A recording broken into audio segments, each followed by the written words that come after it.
Eduardo Cruz de Lima, cujo título é O MIRC e as Jornadas de Junho de 2013. De antemão, gostaria de agradecer ao professor Alexandre Marcão por ter aceito o convite, para as contribuições preciosas que ele vai fazer. Então, você tem de 15 a 20 minutos, depois a gente passa para as considerações do professor Alexandre. Tá? Perfeitamente. Boa noite a todos. Bom, em primeiro lugar, eu quero agradecer a todos pela presença e pelo apoio iniciativo, que vão ser extremamente importantes no desenvolvimento da nossa apresentação. Nossa apresentação, como o professor acabou de colocar, é sobre a história das redes sociais, do MIRC às jornadas de junho de 2013. Na verdade, o nosso título já está defasado. Por quê? Porque no decorrer da nossa pesquisa, vão surgir outros elementos que vão dar uma circunstância ainda maior ao nosso tema. Introduzindo, o presente estudo pretende apresentar não apenas, aliás, lançar não apenas um olhar sobre as mobilizações a partir da mídia social, mas ajudar na discussão da questão da temporalidade. Por que a gente está introduzindo essa questão da temporalidade? Um dos pensadores que a gente usou para discutir a matéria, que é o Andrew Tenenbaum, que é um pensador da área de tecnologia da informação, mais especificamente da área de redes, ele coloca que a tecnologia da informação veio para otimizar tempos, aproximar pessoas e nos dar mais tempo, principalmente para as nossas famílias e para os nossos interesses em comum. E se a gente pegar uma discussão que a gente tinha travado durante o tempo que nós estivemos aqui na instituição, em sala de aula, sobre a questão do tempo contemporâneo, a gente pega o tempo contemporâneo a partir da Revolução Francesa e vai até os dias atuais. E a gente percebe que o homem do século XVIII é diferente do homem do século XIX, que é diferente do homem do século XIX, e que ainda é muito mais diferente do homem do século XXI. Essa necessidade de subdividir, como eu falei, está relacionada justamente a essa questão da sociedade que mudou. O quanto essa sociedade mudou durante esse século. Qual é o nosso recorte temporal? Da década de 80, da década de 80, 1980, até os dias atuais. Na verdade, até julho de 2013. É importante se salientar que essa discussão não serve apenas para balizar se a rede social é futilidade ou se a rede social é de utilidade pública, mas sim de ilustrar a história das redes sociais. Como a gente acabou de falar do Tenenbaum, ele é especializado em tecnologia da informação, mais especificamente em redes de computadores. O primeiro livro dele foi se essa abreviação não vier especificamente para beneficiar o ser humano nas suas discussões e principalmente na aproximação entre esses sítios.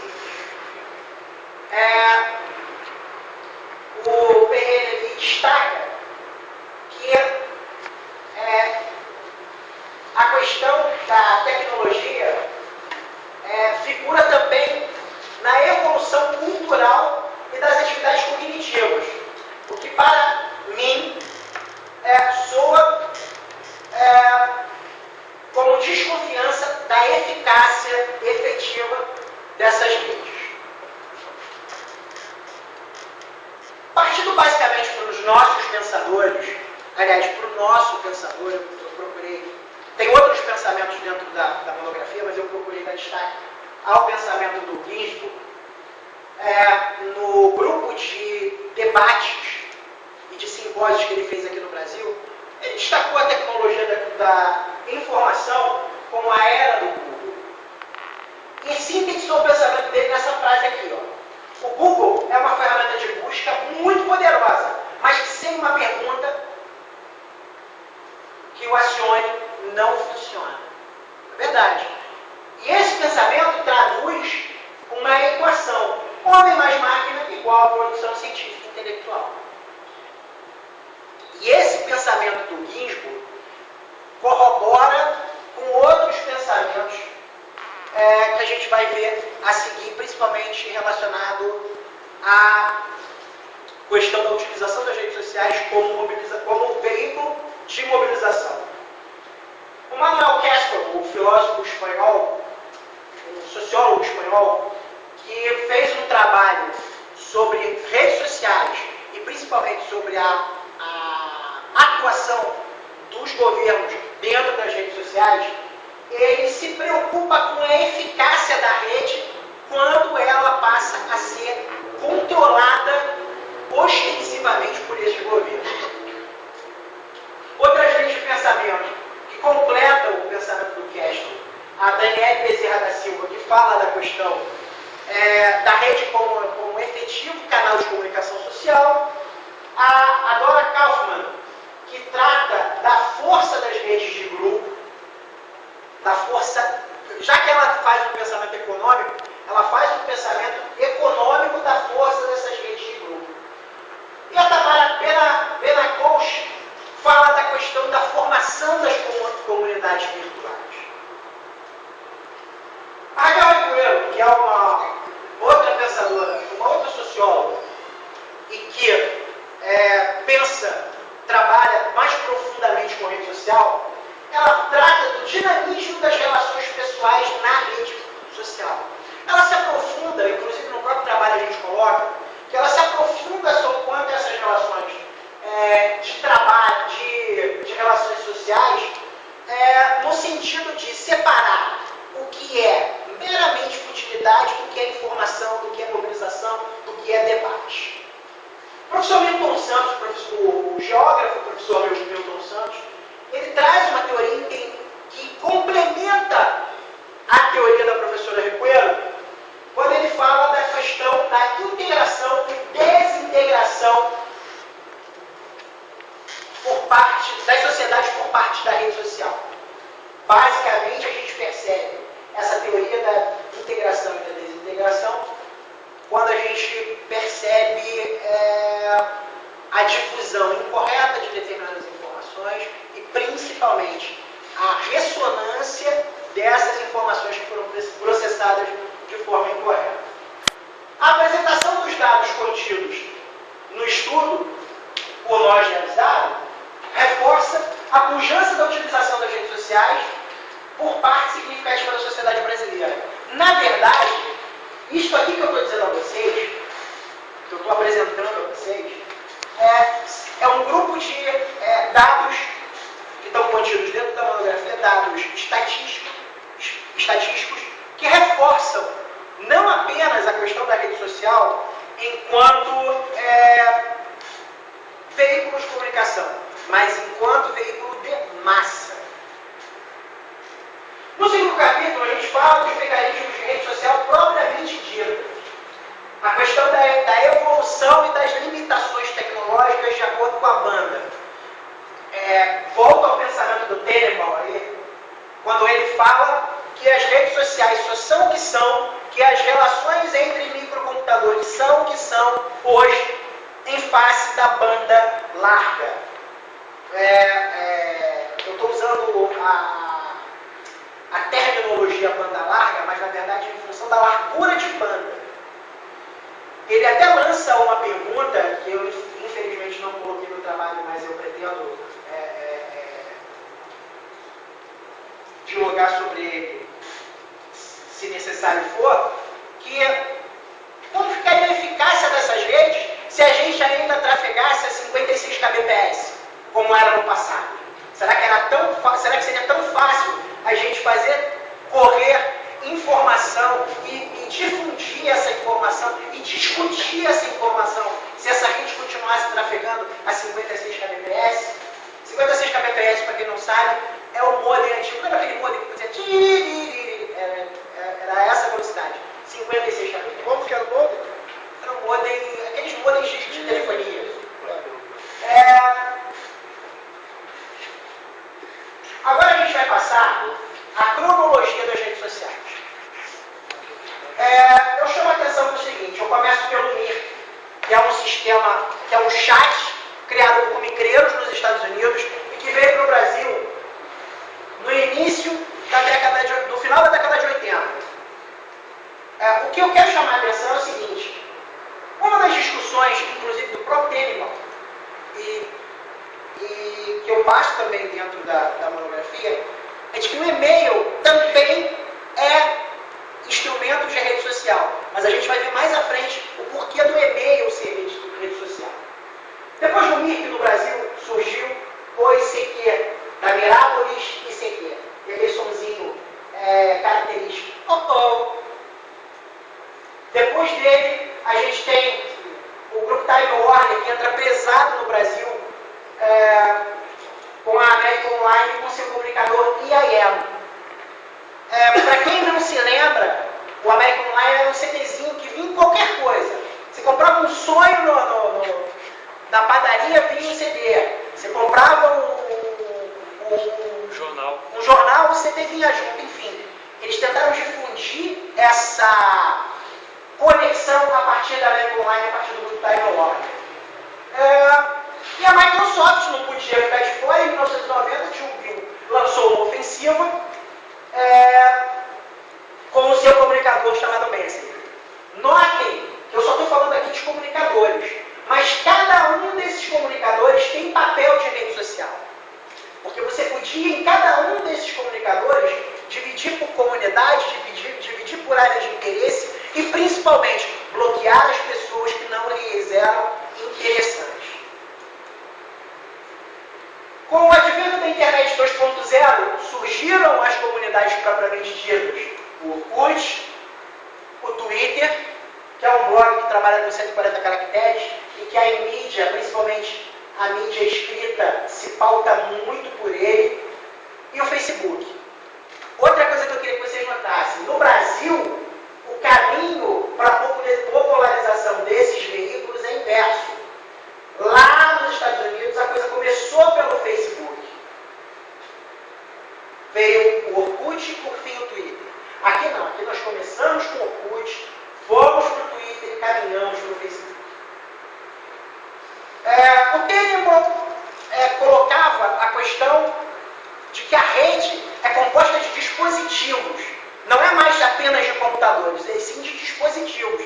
Se ela é composta de dispositivos, hoje você, com um telefone, com um smartphone, faz parte da grande rede. E esses dispositivos de rede social, como o Instagram e o WhatsApp, eles sofisticaram e popularizaram a utilização de instrumentos de rede social. E a migração das redes que a gente falou anteriormente para esses veículos, para esses telefones, para esses sistemas, telefones, tablets, também ajudou na popularização das redes. No terceiro capítulo, a gente trata especificamente da questão da mobilização, de como as redes se serviram, aliás, como a sociedade se serviu dessas redes para mobilizar-se em relação à discussão, a debate e mesmo a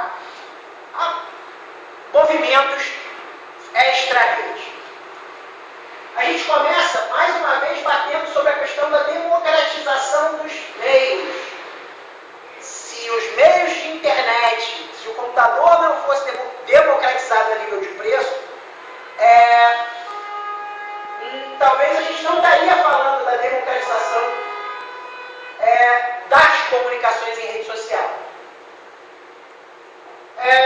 Quando a gente fala da democratização dos meios de rede social, a gente volta lá no e-mail, como o primeiro veículo de rede social. E a gente não pode confundir o e-mail como veículo de rede social com o spam, que é aquele e-mail chato que todo mundo recebe indiscriminadamente. Você ter o e-mail como rede social é você criar grupos do seu e-mail e dentro desses grupos dividi-los por interesse.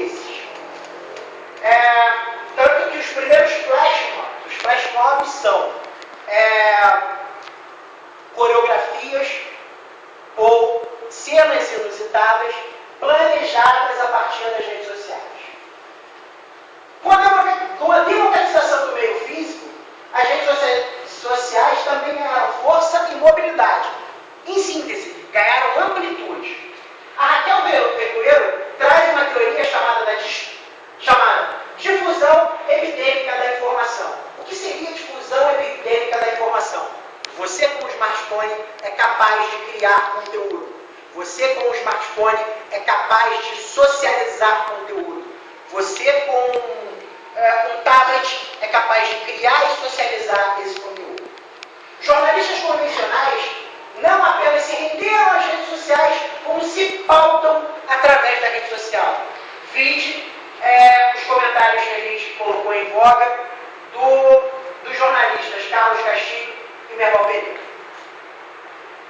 Continuando o terceiro capítulo, é importante destacar, e é partindo mais especificamente para as primaveras, a Primavera dos Povos, a Primavera Árabe e as nossas jornadas de junho, todos esses movimentos começaram a partir de discussões dentro das redes sociais, para só depois ganhar as ruas, o que causou uma espécie de estranheza por parte dos mecanismos governamentais. Eu destaquei um fator que, inclusive, está constando da monografia, de forma tímida, porque, infelizmente, a gente não conseguiu subsídios para fundamentar ainda mais essa afirmação, mas a gente sabe que os anarquistas, apesar de não reconhecerem a rede social como objeto, como capazes de mobilizar, estão inseridos nela.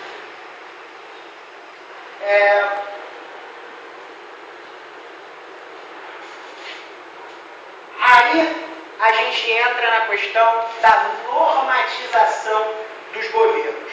Começou a partir do 11 de setembro, com a lei antiterrorismo dos Estados Unidos, que regulou a liberdade de expressão e a ostensiva vigilância sobre os meios de comunicações, principalmente as redes sociais. A discussão do uso das redes, não apenas como movimento de mobilização, mas como censor de atividade política, e principalmente agora, nós, vivendo a questão do marco regulatório da internet, que já está implementado, mas muitos especialistas ainda consideram o marco como censura virtual. Casos recentes como o WikiLeaks e o vazamento de informações através do agente Edward Snowden e no Brasil a atuação do Anonymous fazem esse trabalho de difusão de informação digital ou espionagem digital. Infelizmente, a atuação do Anonymous não está citada na monografia, mas é um dado que tem surgido de forma ostensiva e que eu achei interessante passar para os colegas e passar para os examinadores. No quarto capítulo, já que a FEUC é a casa do professor, a gente trata especificamente da utilização das redes sociais na educação. E como é que a gente vai usar as redes sociais na educação? Como ferramenta de integração entre profissionais, como ferramenta de integração entre professores e alunos, como ferramenta de integração entre instituição de ensino e sua comunidade, a comunidade do seu entorno, e principalmente a integração entre os membros de comunidade acadêmica. A gente tem um case de sucesso aqui, que são as comunidades, que é a comunidade História Livre e História FEUC, da qual a gente faz parte e que eu sou moderador.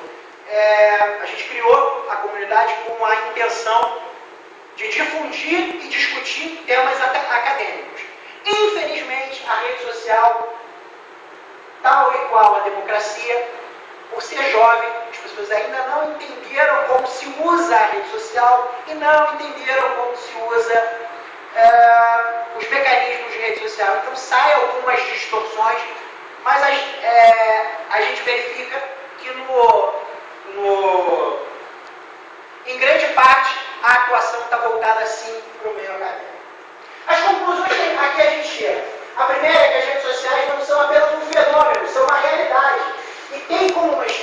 tem uma história rica e uma capacidade inacreditável de mobilização. Tão inacreditável que a gente coloca dentro do nosso trabalho, que os governos atentaram para isso e começaram a regular a utilização desses veículos. Ainda não existe um senso comum sobre as características fundamentais de uma rede social, tanto que a gente, no meio da discussão, conseguiu validar validar a essência de que o e-mail também faz parte de uma rede social. Então, quer dizer, não tem um consenso para isso. Mas cada uma das definições apresentadas, e apresentadas no nosso trabalho, vão se complementando nessa descrição do que é as redes sociais e do que é essa mobilização a partir das redes sociais. Portanto, a mobilização pelas redes sociais é um fato, é um fenômeno tão extraordinário que esses governantes se preocupam com ela.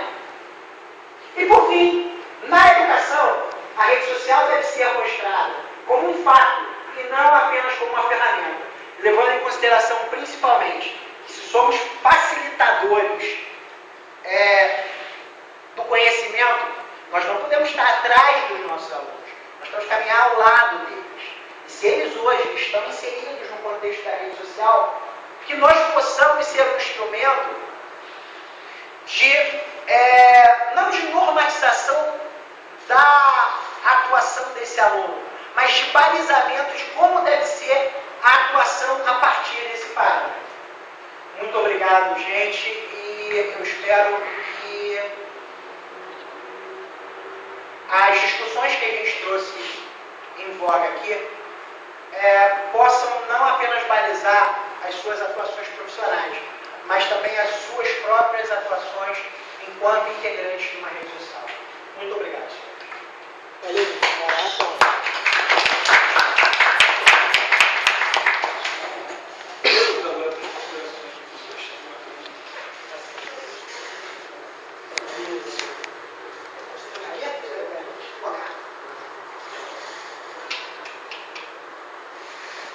Primeiro quero agradecer a todos, agradecer ao professor Mauro Lopes pelo convite, agradecer ao Eduardo. Vamos às considerações.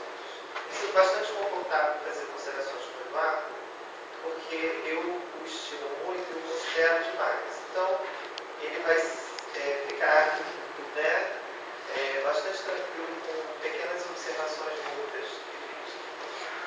Primeiro, te parabenizar, Eduardo, pela coragem. Porque o tema que você utilizou na sua monografia não é usual no curso de História. Isso é até uma discussão muito recente, a gente tem visto isso em didática